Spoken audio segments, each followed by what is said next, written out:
தெளிவான தகவல், சரியான விளக்கம். இது உங்கள் ஹானரபிள் மெசேஜ். வாங்கள் பேசலாம். வணக்கம். இன்னைக்கு நாம ஒரு செம இன்ட்ரெஸ்டிங்கான டாபிக்க பத்தி பார்க்க போறோம். 2000 வருஷங்களுக்கு முந்தைய சங்க கால ரகசியங்கள். பொதுவா சங்க காலம்னாலே நமக்கு இலக்கியம், கலை இதுதான் உடனே ஞாபகத்துக்கு வரும் இல்லையா?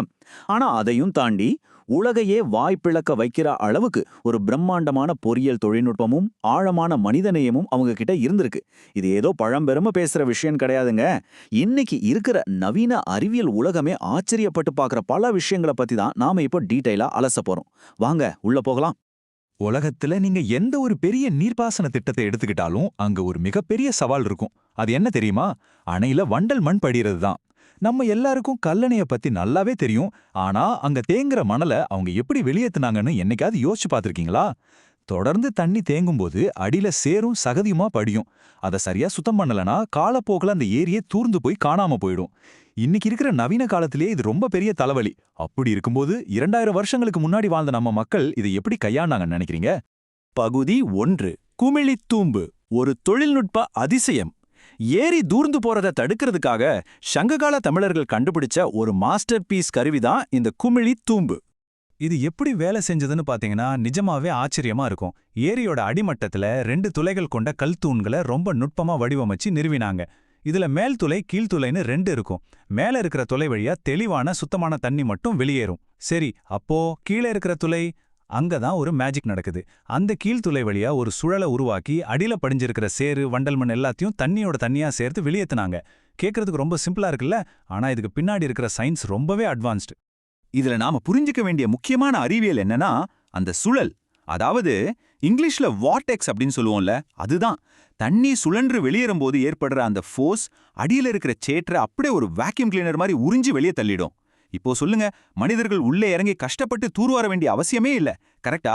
ஏரி தண்ணியில தானே ஆட்டோமேட்டிக்கா சுத்தம் பண்ணிக்குது. அந்த காலத்திலேயே ஃப்ளூயிட் டைனமிக்ஸ் பத்தி அவங்க எந்த அளவுக்கு ஆழமா தெரிஞ்சு வச்சிருக்காங்கன்னு கொஞ்சம் யோசிச்சு பாருங்க. இதை விட ஹைலைட்டான விஷயம் என்ன தெரியுமா? இந்த டெக்னாலஜி ஏதோ புக்ல மட்டும் எழுதப்பட்ட கதை எல்லாம் இல்லைங்க. 19ஆம் நூற்றாண்டுல இங்கிலாந்துல இருந்து நம்ம ஊருக்கு வந்த பிரிட்டிஷ் இன்ஜினியர்கள் கல்லணையில இயங்கிட்டு இருந்த இந்த குமிழி தூம்பு அமைப்பை நேர்ல பார்த்தாங்க. எவ்விதமான எலக்ட்ரிக் மோட்டாரோ மெஷினோ இல்லாத அந்த காலத்துல இயற்கையோட திசையை மட்டுமே பயன்படுத்தி இயங்கின இந்த சிஸ்டமை பார்த்துட்டு அவங்க அப்படியே மிரண்டு போயிட்டாங்க. தமிழர்களோட இந்த மூலத்திறன் அவங்கள நிஜமாவே ஒரு நிமிஷம் ஸ்தம்பிக்க வச்சிடுச்சு. பகுதி 2.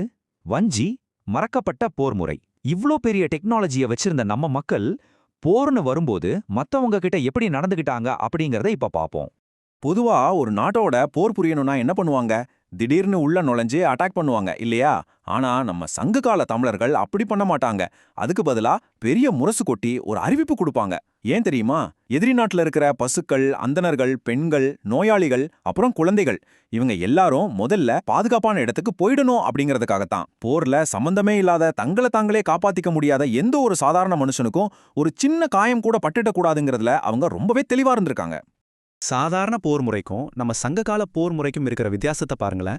சாதாரணமா ஒரு போர்னா எப்படிப்பட்டாவது ஜெயிக்கணும், அது ஒன்று மட்டும்தான் நோக்கமா இருக்கும். ஆனா வஞ்சி போர் முறையில அவங்களோட முன்னுரிமையே வேற மாதிரி இருந்துச்சு. அவங்களுக்கு முதல் இடத்துல அறம், அதாவது எதிக்ஸ், அதுக்கப்புறம் தான் வீரம். இந்த அறமும் வீரமும் சேர்ந்த பிறகுதான் வெற்றியே வருது. என்ன ஆனாலும் சரி, வெற்றிக்காக அறத்தை விட்டு கொடுக்க கூடாது அப்படிங்கிற அந்த தார்மீக நிலைப்பாடு இருக்கு பாருங்க, அது வேற லெவல்.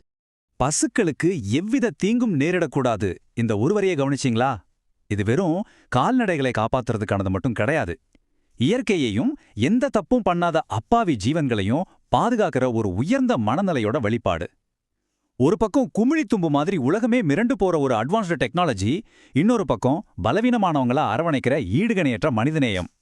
இந்த ரெண்டுமே சேர்ந்த ஒரு பெர்ஃபெக்டான சமூகமா அவங்க இருந்திருக்காங்க. இப்போ இவ்வளவு அட்வான்ஸ்டான நம்ம நவீன உலகத்துல நமக்கிட்ட இருக்கிற டெக்னாலஜிக்கு இணையா சக மனுஷங்க மேல இந்த மாதிரியான ஒரு ஆழமான அறமும் அன்பும் இருக்கான்னு உங்களையே நீங்க கேட்டுக்கோங்க. என்ன கொஞ்சம் யோசிக்க வைக்குதுல்ல? உங்கள் கருத்துக்களை கீழே பதிவிடுங்கள். மீண்டும் சந்திக்கலாம்.